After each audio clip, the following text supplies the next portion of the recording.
This is Newstalk Lunchtime from the Rochestown Park Hotel in Cork today, where we're going to talk about what is arguably one of the most serious unaddressed problems in Ireland today. It could have been the person sitting opposite you on the bus this morning or on the train. It could be the person who's sitting opposite you right now, or indeed, it could very well be you. And why is it that as a collective we're unwilling to address the issue of mental health in Ireland in its many forms and from its many causes? There is no single definition of mental health, but these are the unspoken matters that are affecting us all to different degrees, and how we all deal with them is different, and how many think that their only option is to deal with those pressures in isolation. So over the course of the next hour, we hope to tackle the taboo and the stigma around mental health, and to identify how Ireland is going to be able to better deal with this in the future. And we'll hear from those who've been through the ringer and how they now deal with something that for them was once all-consuming. I want to start with Kieran Austin of Soul, who's with us here. Kieran, good afternoon. Thanks very much for coming to the Rochestown Park Hotel.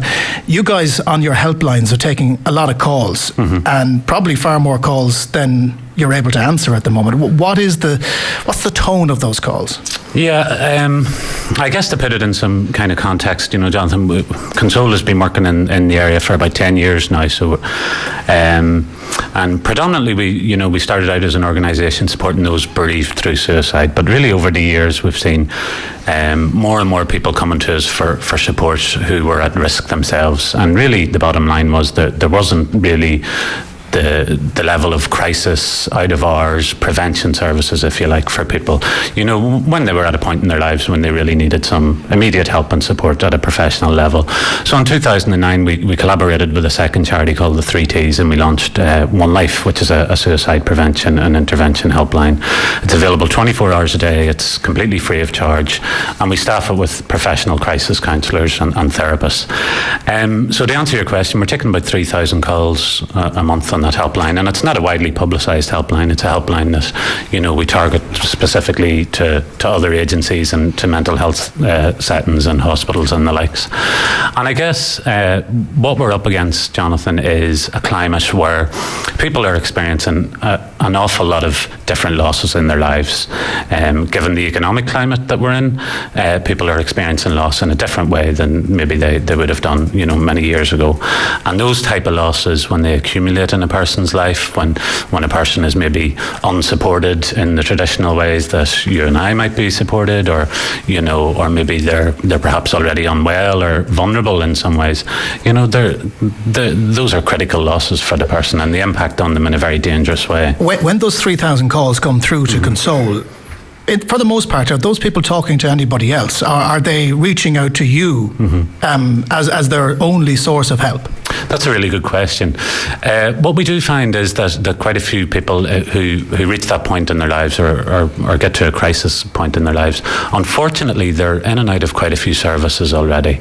But what we would see, and it's more anecdotally, is that there's an immense dissatisfaction with the level of support, the level of understanding, the level of compassion that they're met in the traditional mental health settings, hospitals, maybe GP services and the likes. And why do they feel that breakdown exists? Why don't they trust the services that are there? I think we're going to be talking quite a bit about stigma today, and perhaps that lack of trust in the traditional services is a little bit about the stigma. Stigma exists because of quite simply a lack of understanding and a lack of education about what mental ill health is, or what suicide is, or the risk factors associated with suicide, or what brings a person to that point in their life. And that lack of understanding is extremely damaging to the person when they're vulnerable, and extremely unhelpful. So if a person doesn't feel listened to, if a person doesn't feel that they're valued, or they don't feel that they have a voice, then that in itself is unhealthy for the person, and that can reinforce their illness or whatever else they're experiencing at that time. Dan Neville is with us as well. He's the president of the Irish Association of Suicidology. Dan, you've worked tirelessly on this topic for 20 years at this point, and that the stigma that Kieran was talking about, over the course of that time, has that stigma changed? Not significantly, but there has been some change in that period.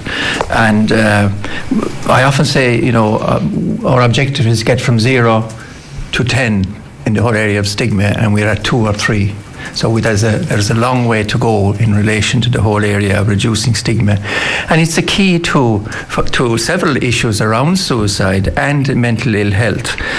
It's a key to people seeking help, like Austin has said, but it also prevents people from giving help, or they don't know how to respond or to engage. And of course, it also protects the state from properly resourcing over the years the whole area, because we don't demand as people that the state respond to this. I mean, I know we have now few, less and less people in institutions built during the famine, or even in Limerick it was 1827. But over the past decades we have tolerated people with mental ill health in those institutions. And I often say that if somebody with any other illness, cancer, heart, pneumonia, whatever, were to go into that institution and be put into that institution for treatment, there would be riots. Why do we accept the whole area of our mental ill health in that? And that contributes to the whole area of stigma, which causes prejudice, which marginalises people, and there are other fallouts from that prejudice in mental health as well. It limits access to employment, and reports have been done on that.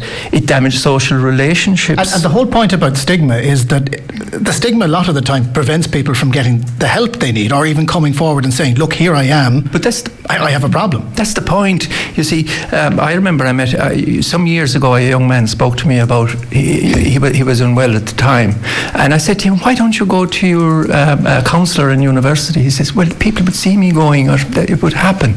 And I said, look, can't you go to Dublin? But he said, I would know myself. I would self-label myself as somebody who had to seek help in that area. That person is a very successful businessman today, and obviously everything was put behind him and it was a minor thing. But I'm just giving the attitude, or giving an example of how people often feel around the area of mental ill health, and their reluctance to seek help and to know where it is. Also, it inhibits the provision of that help as well. So there's a whole series of, as outlined by Austin, they turn to the Samaritans, they turn to Console, and they turn to others, because it's often so anonymous. But they wouldn't go to a helpline if they were after, if they had any other illness, a physical illness, and that's the challenge, and that's the mountain that has to be climbed. Khalil Thompson-Coyle is with us as well. Now, the Sea Change campaign, Khalil, people will be familiar in many ways with it. There's ads running on Newstalk at the moment, and it's all about changing the attitude and changing the stigma. But you've done a lot of work on the issue of stigma in Ireland. Can you understand why we have a culture that has developed over decades whereby mental health is something that people don't want to deal with? There was a survey the other day that said a third of people said they'd drop a friend if they found out that they had a mental health issue. Yeah, absolutely, Jonathan. I think it's such a really important issue to discuss, but I guess how we look at it is, where there's silence, then there's stigma. And where there's stigma, there's silence. So what the Sea Change campaign is about is really, in essence, breaking that silence and actually providing an opportunity for people with a lived experience of mental health problems who have gone through it, but have also experienced recovery, to have a voice, to tell other people what was that experience like, to give people a bit of understanding, because what we do know about stigma is it's really about attitudes, but also it's about behaviour as well. So, and how do we change that behaviour? Because every behaviour is effectively a learned behaviour. We're all brought into this world with effectively a blank canvas. So if we make a decision to adopt an attitude towards something, it's something we've learned. Right, absolutely. Well, I mean, through all the international research and everything that has been done in this field, what we know is that really the only way to actually change people's attitudes and behaviour, to change the stigma around this issue, is by what is called social contact theory. And social contact theory, very simply, is about having people with lived experience of mental health problems to share what their experience was like, so then people can understand, empathise, and really learn and create less fear around the issue, because fear is such a huge part of it, and people oftentimes they don't want to appear vulnerable. They don't want people to know. There's so much shame wrapped around it, as much for the family as well for the individual. Where does the shame come from? Because the shame is the bit that I can't understand. Why is there shame in admitting that you have a problem? Well, I think that there's so much myth and misunderstanding around what actually mental health problems are, and really understanding that it's actually a very ordinary part of being a human being. Now, according to the World Health Organization, 1 in 4 of us will experience a mental health problem at some point in our lives. And define mental health problem, because again, it comes in so many different shapes and forms. It can be there's people who get up on a Monday and don't feel great. There's people who feel on a Friday that this has been a week that has been too long for me. And there are those that have serious clouds that get darker. Yeah, when we talk about mental health problems, we're talking about, I mean, there's so many different labels. We don't want to get into labels in any situation here, but what we're talking about is where people are finding it difficult to cope. They're finding something, whatever way it's manifesting, they're not coping well. That could be, in various forms for the individual, but their emotional health is vulnerable. So, if you look at it in those terms, it's my own personal belief that we will all experience poor mental health, that every single one of us will at some point in our lives, whether that's due to a bereavement or struggles or whatever it could be. But really by people talking about the issue, that really is the key, and that doesn't cost any money to do that. I want to bring in Pat Buckley, who's in the audience. Pat, thanks very much for coming along. The issue of mental health in your house, was it discussed when you were growing up? Was it something you were aware of? No, absolutely not, Jonathan. We were a very happy-go-lucky family. Your usual day-to-day stuff, your sports, your swimming. Great childhood. I suppose stress was never an actual issue. I mean, people used to laugh years ago. I said, times were different. They used to say to us, you're looking forward to Christmas. They said, we're starting to save up to be poor for Christmas already, but we started saving, They didn't have the things like they have now. But just going back on what is mental illness, I suppose the best way to describe that is it's just the inability to cope with life's measures. Tell us about Mark and James. Yeah, unfortunately Mark and James died between a 16-month period back in 2002. Mark was 30 when he took his own life, and James was 22 when he took his own life. And I think that's what spurred us on.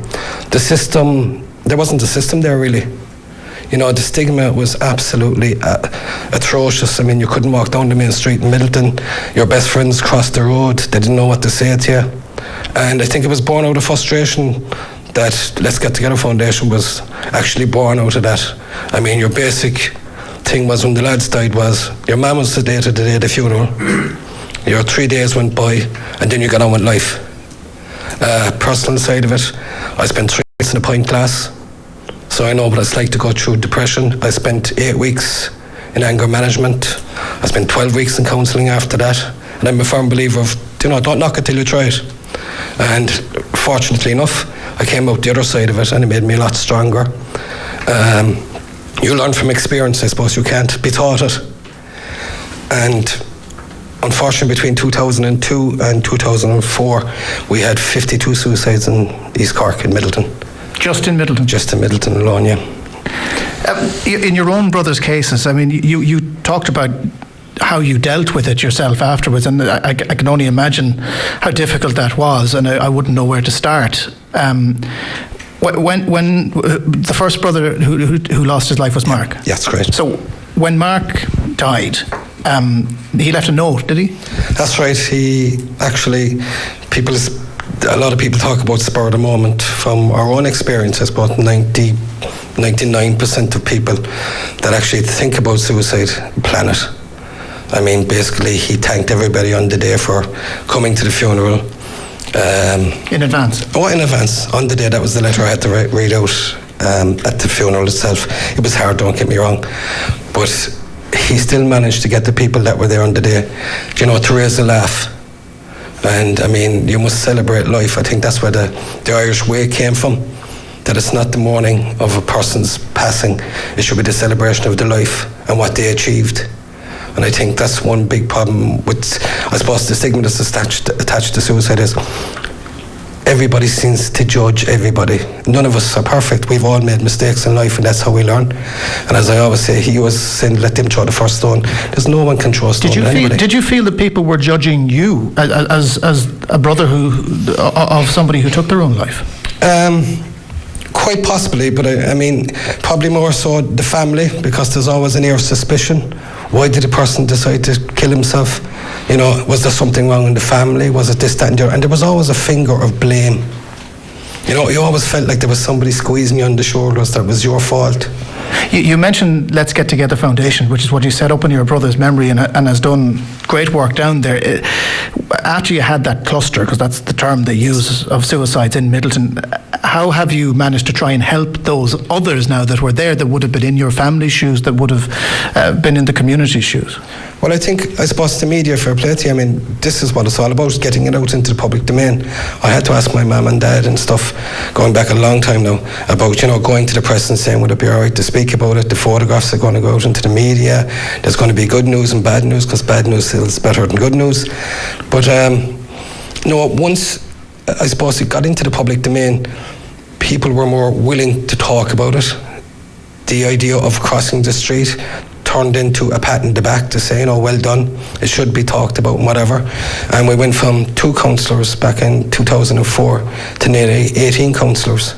And from maybe a mediocre budget of €2,500 at the time to nearly 70,000 a year now. And where does that budget come from? That's totally fundraising. I want to talk to Dave Mccarthy, who's next, if you can pass him the microphone. Dave Mccarthy of Mad Pride Ireland. Dave, your dad John set up Mad Pride Ireland. I know you're very proud of the achievements that he did. He's no longer with us, but we talk about stigma, and stigma is the key point that you want to address through your organisation. It's a difficult one to crack. It is, I suppose. There's stigma to nearly every aspect of medical attention. So whether it be cancer or mental illness or emotional distress, there's levels of stigma involved. I suppose in relation to mental health, the stigma is that bit higher because it still has that very negative aspect that people feel a failure if they give in to depression, or they feel, like you're saying there to Pat next to me, you know, did people feel that embarrassed, or were they upset with you because your brother committed suicide or died of suicide? So there is that hump that we have to get over in dealing with stigma in relation to mental health. There's a key point you said there, and you say it because we all say it. We talk about committing suicide, and that's not language we use anymore. Because we use it because we try not to use it, if exactly. You know what I mean. And the reason why we don't use it is because committing suicide implies that it's a crime. Sure, absolutely. And look, suicide, like Pat's saying there about his brother's story, where he left a note that was to be read out at the funeral. So this was something that his brother, put some thought into and made a life decision. And we mightn't be happy with that life decision, but it was his life decision to make. And to a point, that has to be respected, you know. And that's not an easy thing to say, because people do get very emotionally involved when suicide is the topic. But, you know, if people decide that they're going to turn to suicide as their only solution, then if we fail them, and we need to build, or we need to deal with that scenario, but we also need to respect the decisions people make. But the point is, we try to stop them before they get to that decision. But this is the problem. The services aren't there. Like some people talk about, I think Dan made the point there about the state needs to properly support resource mental health. Like, we had campaigns around breast check, prostate cancer, and all these services then are massively funded. Like, we've breast check clinics everywhere for women to go in, and it's great. It's a fantastic initiative, but we have all the talk about going in and dealing with mental health and, you know, bringing suicide numbers down, but then we don't fund it to the same level, to the same extent. So it's one thing having conversations and campaigns and talking about the need to talk, but if you've no one to talk to, like the point that Kieran made, Console have the helpline, they're getting 3,000 calls a month, but it's not a widely publicised helpline. You know, there should be widely publicised helplines. These things should be properly resourced and massively available, and it should be very easy for people to make contact with them. John Gilroy is also here, Labour Senator, a former psychiatric nurse. John, you've seen the system from the inside. You worked within it for decades. Now you're on the political side of things, trying to reform things. Why does the HSE seem to take a rather dysfunctional approach to the issue of mental health in particular, but in a wider context, why doesn't it deal with suicide properly? dysfunctional mightn't be the right word, but certainly a disconnected approach for sure, Jonathan. Mental health has always been seen as the poor relation of the health service, and traditionally the health services have removed people from society who suffer from mental health illnesses. In 1984... Is that why the stigma is there? Because the old approach would be lock them up? That was the old approach. I started as a psychiatric nurse in 1984 here in Cork in Our Lady's Hospital. It was 1,000 patients there at the time. In 1987 I lost my job, went to the UK, saw how things were done a bit differently. When I came back in 1992, 7 years later, there was a significant change in the way we delivered the services, and a lot of the people who I had worked with earlier, 7 years previously, now weren't in the mental hospital at all, and they were doing very, very well in the community. We're not doing it well even still. We're very poor at the policy with regard to this. But I mean, the community services are changing, they are developing. I'm very frustrated at the slowness of this change. In 1984 again there was a great report. It was going to cure the devil and all. It was called Planning for the Future. Planning for the Future recommendations 28 years later are still not fully implemented. Why is that? Why is there reluctance on the part? Because I remember interviewing Mary Harney at an event. She was only just after becoming health minister, so that'll tell you how long ago, and she was saying, I'm going to reform mental health is top of my list. She never did it. The traditional way that the mental health services have been configured have been very complex, very cumbersome, very slow to change. Even though we all seem to be saying the right things, there does seem to be such a slowness in delivery of that change. Why is it that when people want to deal with this, and when they build up the courage to contact a helpline, they don't pick up the phone to ring the HSE, they ring someone like Console or the Samaritans, or they get in contact with Pat's Foundation? And this is a real problem. The GP system is the gateway to the mental health services, and I think we need to look carefully at that. I mean, it's right that people will go to the GP, because we have to normalise mental health and the conversation around mental health. We're talking about stigma there a moment ago, and I was talking to a girl in Waterford only 2 weeks ago, and she told me that her brother had died by suicide, and she was walking down the road, and people that she knows well are crossing the road, just like Pat had said there. And she said to me, if my brother had died of cancer, so people would come up and shake my hand and condoled with me.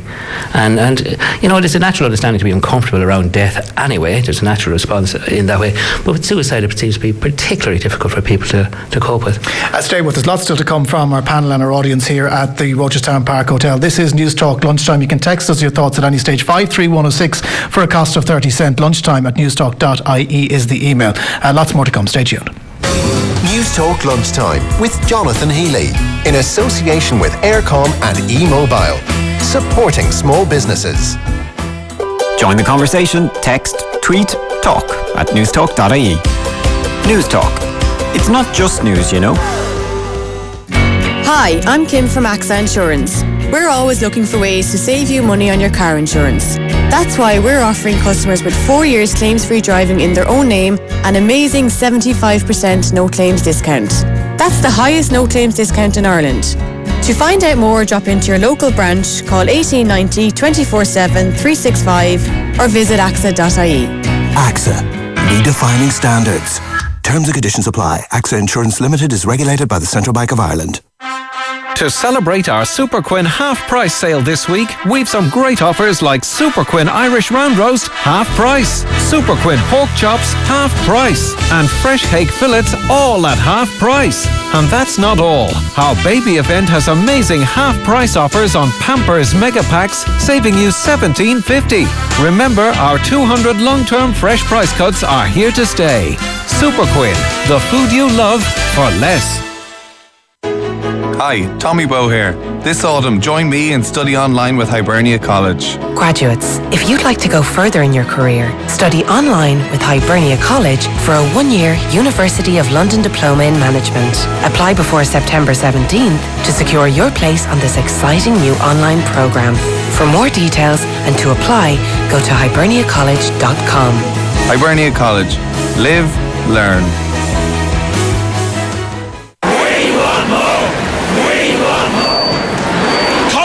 Comrades, you are entitled to feel aggrieved. I have only one question today. Why? Why is it that only Skoda drivers are entitled to a My Skoda loyalty card? A My Skoda loyalty card offers you discounts on major brands, weekends away and discounts on Skoda services. Apply free online at myskoda.ie/join, but only if you're a Skoda driver. So, let's recap. The National Lottery have a new draw game. It's called Daily Million, and there's a million up for grabs every day. What about Ice Cream Sunday? That's not a day, it's a type of ice cream. Right. What about Man Friday? That's not a day, it's a loyal desert island companion. What about Thursday? Not a day, it's an actress. Remains of the day. It's not a day, it's a film. It's simple. Daily Million, €1, 1 line, 1 million every day. Bohemian Rhapsody. That doesn't even sound like a day. Daily Million, the new game from the National Lottery. €1, 1 line, 1 million. Is today the day? Newstalk Lunchtime with Jonathan Healy in association with Aircom and E-Mobile. Landline, broadband and mobile in one business bundle. This is Newstalk Lunchtime with Jonathan Healy, a special programme on mental health today, broadcasting live from the Rochestown Park Hotel. Lots more to come with our panel here and with members of our audience. But at 12:30, let's go back to Dublin and get the latest news headlines from Tara Duggan. Thank you, Jonathan. Well, the Justice Minister says no responsible and average homeowner should be a sacrificial lamb for the mistakes of the banks. Alan Shatter says financial institutions need to engage with struggling borrowers in the spirit of the new insolvency legislation once it is passed. He's ruling out an appeal system for now, though, but Minister Shatter says he will have that option open to him if the banks don't act fairly. The government's budget watchdog is calling on the Finance Minister to introduce tougher budgets over the next 3 years. In its latest report out today, the Fiscal Advisory Council is urging the government to add an extra €1.9 billion in cuts and tax hikes to the adjustments which are already planned. It says the approach would bring down debt and help the economy to recovery. 2 men remain in Garda custody this afternoon following a fatal stabbing of a man in Dublin overnight. The victim has been named locally this lunchtime as father of 3, Jason Flannery, who was aged in his 30s. He was found dead on St Joseph's Avenue in Ballymun, apparently following a row. 3 other people were injured in that incident. And finally, 14 people still in Garda custody this afternoon following a series of raids targeting dissident Republican activity in counties Dublin, Meath and Kildare early this morning. Jonathan. Tara, thanks very much indeed. Still to come on Newstalk Lunchtime, Brendan Keenan, our Thursday regular, will be with us after 1 o'clock, and we'll talk about that Garda operation as well to tackle dissident Republicans. But let's get back to the issue of mental health. Caroline McGuigan is with us here as well. Caroline, if you can you take us back to the low point for you when you felt as if you couldn't go on? Yeah, well, it's lovely to meet you at long last. You as well. I suppose I'm in my 40s now, but when I was in my 20s and I was sort of listening to what everybody was saying there, and great people doing absolutely fantastic work. But I was in my 20s and I think Khalil hit it. I was brought up in a community, and which our communities are still quite like, where mental health, you didn't talk about it. It was taboo. And it was always this person who took this nervous breakdown down the road. They always lived down the road. And when they talked about the nervous breakdown, it was something that you expected them to be carted off in the back of an ambulance. And tragically some people were taken off in a very inhumane way, and that's half the problem and the history. And that's where, when you hear mental health people, these stories come up. But for me, I was working hard, I was playing hard, Jonathan. I was living a regular life. I had problems like everybody else. I worried how people felt about me as much as I didn't worry. Normal, regular type of things like everybody. And I was in work one day and I got this horrific feeling over me that something awful was going to happen. Now, I had no information, I had no understanding, and I thought, Mother of God, what just happened there? So that was the start of a spiral for me, and that spiral led to anxiety, which led to depression, and I hid it. None of these things are unusual. This is what people go through every day. In this room, there could be someone here I'm feeling a bit anxious. Do you know what I mean? That's normal. That's probably my fault. Go on. But that's normal, healthy stuff. But I think what happened for me was that I thought, don't open your mouth about that, because that's a weird thought you're having, or that's a weird sensation. So you leave it alone and you pray to God it'll go. But it just got worse and worse and worse. And then it manifested in my body. And then it became where I couldn't leave the house, I couldn't get out, and I started to get really low. So like everybody else, first port of call was my GP, which was my family GP. So I would have believed then that there was experts. I don't believe that now. We're all experts, and other people support us with their expertise. But medication, so I went from 0 medication within 3 months, and I was on 16 tablets a day, which is some cocktail to put anybody on. I trusted, I believed, and I went with it, and I got worse, and eventually they said, will you go to a psychiatrist? When you were taking the tablets, were you talking to anyone? No, you weren't offered. Nobody ever turned around in the beginning and said, would you consider, going and talking? So it wasn't the thing that was done. It wasn't, it wasn't encouraged to go to a therapist. It's still not encouraged enough. So you took your medication, and then the first time I heard the word psychiatry, and I was thinking when everybody was saying there the word mental health or mental illness, it comes with the history. And once you hear the word psychiatry, I more or less said, right, you're mad, Caroline. You're mad. So I just thought, right, you're on loads of drugs, go into the psychiatric service, and somebody's going to fix you in there, please God. That didn't work. No, I got worse. I actually got worse. I don't know, to be institutionalised, I mean, we're talking about stigma and taboo, is heartbreaking. It's absolutely heartbreaking. Any self-worth you have, any confidence you have, particularly in the institutions and the buildings that you're put in, that story of one flew over the cuckoo's nest, it's real. It exists, you know what I mean, in the old buildings. So when I went in, I was terrified, absolutely terrified. But after a while, it became my world. It became the norm. My medication, after a while I became a day patient. But what happened for me, Jonathan, over a number of years is, again, no talk therapy at that time was offered to me. I started to give up. And that led to a decision whereby you decided one night that you were going to try and take your own life. I had been thinking of suicide for quite some time, and I've a very good husband and good family. Like Pat said, regular families with plenty of stuff, like normal families with issues and things going on, but I had good people around me. But I'd been thinking for a while, and when the first thought came into my head, I got an awful fright. I absolutely thought, Mother of God, where did that thought come from? And the thought that came in, Jonathan, was, if I was gone, it would stop and people would be better off and they could get on with their lives. That was so genuine. I genuinely believed it would be better if I left this earth. And it wasn't, I wasn't thinking that I would leave behind, pain and heartache. I thought people would get on with their life. So that was leading up over a few weeks. And then the night it happened, I had a great night. I had great crack, great laugh, barbecue with my mates, and I laughed for the first time in weeks and weeks and weeks, and I thought, I can't wake up tomorrow. I can't wake up. I can't wake up to the thoughts. I can't wake up to the rituals. I can't wake up to going into a psychiatric ward. I was a day patient. Something Harry Barry said to us on the programme last week, he mentioned it at the Console conference, was that people who decide to take their own lives go into a cocoon, whereby people may have seen them being down or out of sorts, and then all of a sudden everything seems fine. Did you find yourself in there? Yeah, and I think it's very important here, we're also individual, so there's no general one way, and I'm real strong around that I'm sharing my experience, but everybody else's is different. When the decision was made within myself, I hadn't been able to make a decision in months and months. I had to keep checking in with my husband. Did I say the right thing to that person? Did I do the right thing? But for me, when I decided, booze was involved as well, tragically, which happens a lot with people. But for me, it was right. This stops it all. But I still felt strongly. I didn't want to live, but I didn't want to die. If Caroline of 2012 could go back to Caroline then, what would she say on that night? Could she have said anything?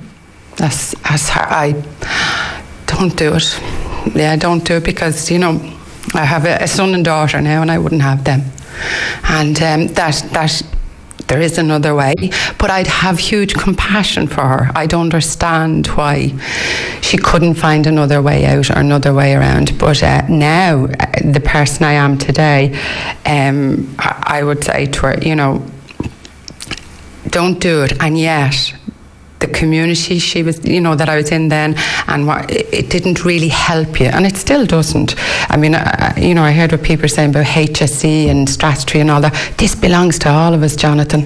This is not about blame game anymore. It's too bloody serious. 2 people a day we know of.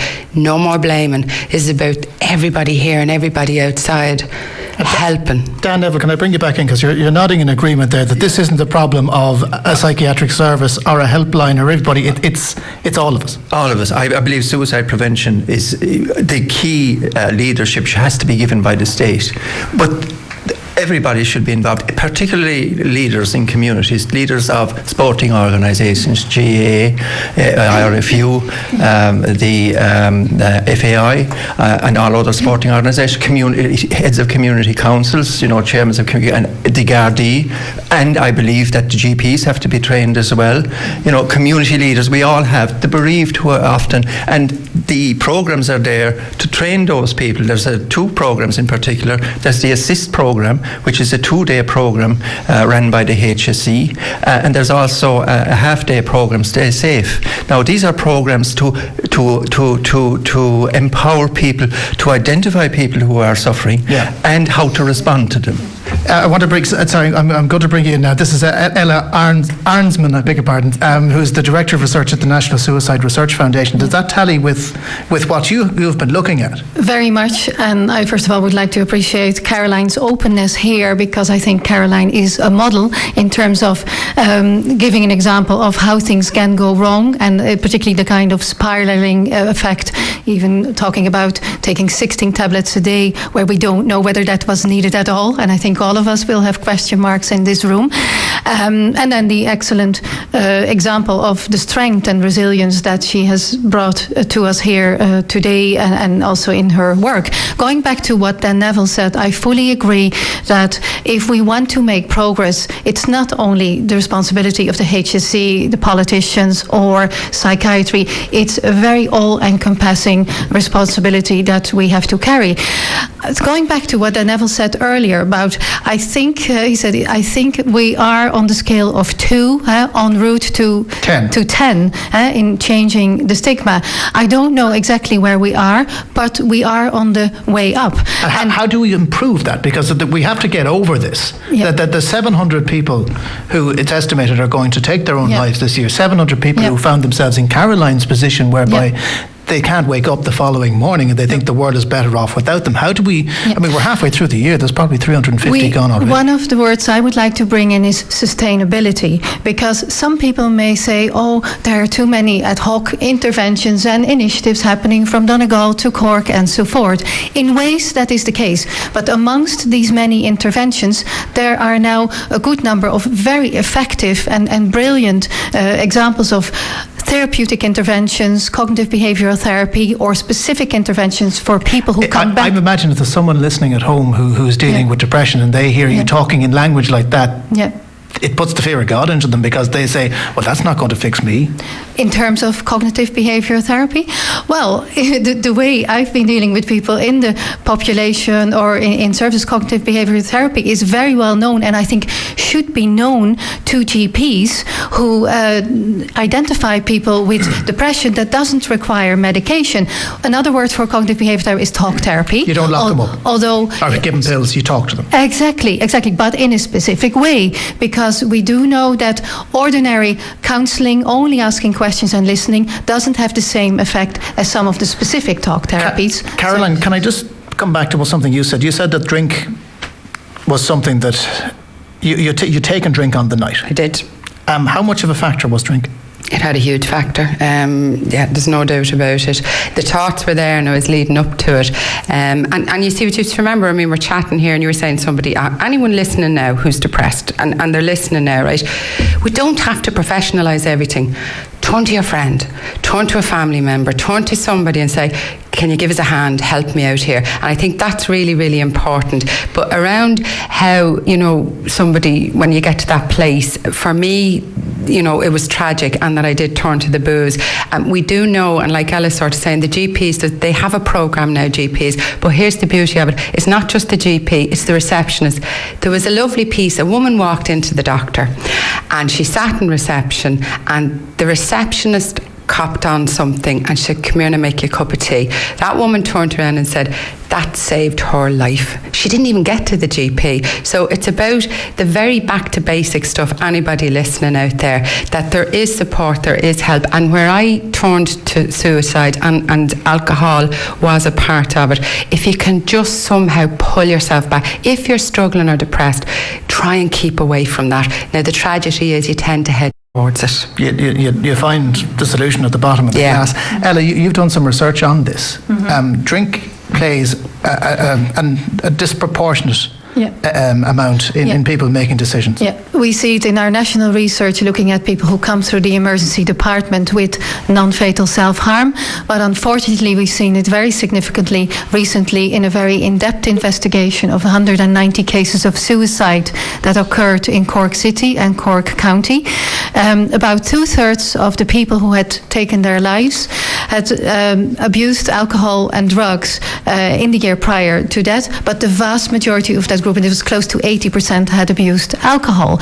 Now, there were other factors as well, negative life events, knowing others who had taken their lives, but also issues in recent times such as unemployment and struggling with financial adversity. And that's the kind of thing that affects everybody. It's not that the financial issues can happen to anybody. They don't know where the next paycheck is going to come from. But I think at a program like this, it's very important to say that the majority of people who are unemployed or face financial adversity won't take their lives. It's really a specific combination of adversity and vulnerability that builds up over time. And particularly if you end up in situations where people can't, in the service, where they're not able to assess correctly what is happening, what are you struggling with, and if then you end up with 16 pills a day, I think that's something to be to looked up more carefully. Something probably has gone wrong if you're there and you're not being helped properly. The one thing that stands out for me listening, I mean, we've groups here, Let's Get Together, Suicide to Survive, we've Console, we've Mad Pride, we've Sea Change. There's an awful lot of different organisations that are all trying to pull in the same direction. And what stands out for me, John Gilroy, is that everybody wants the one solution, but there is no joined up solution on this. There's not, and the complexity of the issue tends to overwhelm people, and people often feel, policymakers like myself and other people working in the area often feel that, God, it's probably better to say nothing in case you say the wrong thing, and that feeds again into the stigma. But there's about 350 voluntary professional community groups working in this area, and Dave Mccarthy from Mad Pride Ireland, I was chatting to him last week, and he proposed, and I know that Living Links are also thinking the same way, are proposing that maybe it would be a good idea if we had a central agency, something mirroring the work of the Road Safety Authority, where we could deal with this issue, not just in mental health, but in education, in community, and justice, and across every single department. So I'm worried with the policy response from politicians and policymakers like myself. When I hear the powerful and emotive stories of Caroline and Pat, I just say, God, isn't our response very insipid? I think it demands a greater urgency on our behalf. And I think it's very important that... Sorry, Dan, I mean, last October, almost 12 months ago, the National Suicide Prevention Office of the HSE, the director resigned, or he retired. And in July there was an appointment made, but we now discover that appointment has now been drawn into the HSE Central with James Riley. So now we're back to basics again. Now, 12 months without a director. There was an acting director. Without a proper director with full responsibility in the National Suicide Prevention Office, I think demonstrates to us the neglect that can take place when other pressures come on. This is a government you're part of now. I know, yes. John, and I've raised it. One thing to add, I agree that the quick changes of directors definitely doesn't speed up the implementation and the collaboration that we need. However, in the interim situation, an interesting initiative was put forward by the National Office for Suicide Prevention, and this was to bring together representatives of all key organisations in the country. They call it the National Implementation Group, to move further all the actions that need to be put in place, but also to see what works best and what we need to put in place at national level. So I think even in this interim phase, an important initiative of working together was being put in by the interim director. Caroline, you wanted to get into Yeah, I do. I suppose I'm around this, like a lot of people, about 10 years, and a founder of an organisation, and it just, from my experience, and I've had loads of scraps with people and disagreements and all, we've got to come together, but people are coming together, and the implementation group that Ella's talking about, but the fragmentation is all of our responsibilities, every single one was, because it keeps popping up, let's set this up, let's set that up. It's down to relationships. But there's always there should be a go-to guy here. Yeah, well, I don't necessarily agree with that. I think we're talking about the National Office of Suicide Prevention, and in the last year some really good work has happened and people are working together. But the community and voluntary have to look at each other, because we're not coming together either. Pat, I want to bring Pat Buckley in on that, because Pat, your organisation, you set up for all the right reasons, and it's a local organisation, and it's helping local people, but have you found other organisations open to you coming along and say, absolutely. I mean, I work with Senator John Gilroy. There's 4 groups here in East Cork, between SAFE, Break the Silence and Cove, Mayo's and Mayfield and ourselves. We always work together. We're also part of a group called the ASP, which is a 32 county All-Ireland. So when's the breakthrough going to come? Because there has to be this one big breakthrough that gets us to the road safety. As Dan said about the NSRF, yes, there has been resignations and so on and so forth. We put out a book about 8 years ago, and the person that actually wrote the book asked me about 5 weeks ago, has anything changed? And I said, no, nothing has changed. The time for talking has to stop. The time for getting out onto the streets. We even proposed taking a coffin from Cork to Dublin and filling that coffin with petitions and presenting the coffin at Leinster House. And when they take the petitions out, they'll ask us what to do with the coffin. The same as everybody here has probably been touched by suicide. You bury the coffin. And that's something that has to happen, because every day there's people dying by suicide. Dave Mccarthy of Mad Pride. Yeah, I want to make one very brief point just in relation to a topic that hasn't come up this morning, and it's not resource-led, and it's in relation to the Mental Health Act review, which is ongoing at the moment. We talked about stigma and how to break the stigma around mental health. Well, one way is to change the element of force, and force as a core at the heart of the Mental Health Act 2001. We're hearing from the steering group and others that that's not changing. So we have forced incarceration, forced treatment, the things that Caroline was talking about earlier about people being carted away, that still happens. So if we don't change that ethos, we're not going to change the stigma. Okay. And politicians can do that without needing any extra cost. Bernadine MacDonald has been listening to all of this. Bert, thanks very much for coming along. When did you lose Mark? March 2007, so 5 years ago. How old was he? He was 22. Can you tell us about the day that you found out that your son had taken his own life, and how you felt in the immediate aftermath? Well, he had gone out Saturday night, and at 22, Sunday morning, there was a guard came to my door and said, "Is Mark around?" Obviously, I shouted up the stairs. I thought he was in, but at 22, should they do their own thing? And I said no, and he went away, and around 20 minutes later, 2 guards came to my door and said they had found a body, and they thought it was Mark. I just screamed the house down. I asked my daughter to run down the road, to see was he down in his friend's house. That day, all our friends came to our house and they were all crying. For me, though, it was shock. It was disbelief. It was just thinking, I'll never see him again. He's dead. Every thought was, he's dead. He's not coming home. Did you ask yourself why? I suppose at the start I did, but I decided, I made a decision myself.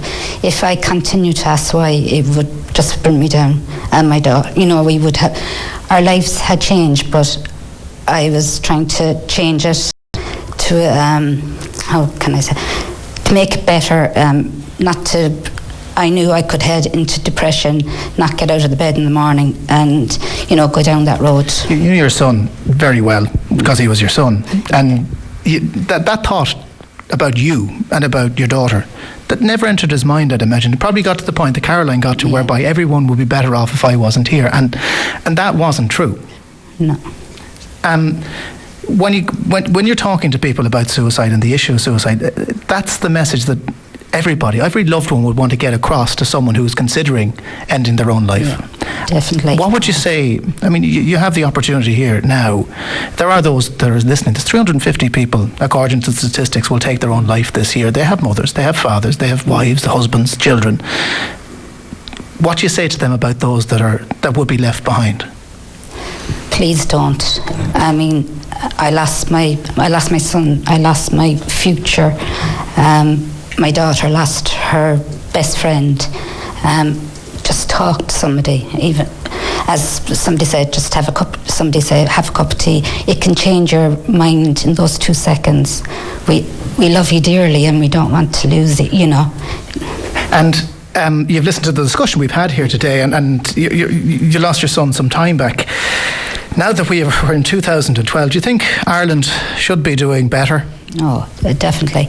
I mean, I decided in 2008 to go and make, to come out and talk about suicide, to talk about the effects, to make programs, to go into universities.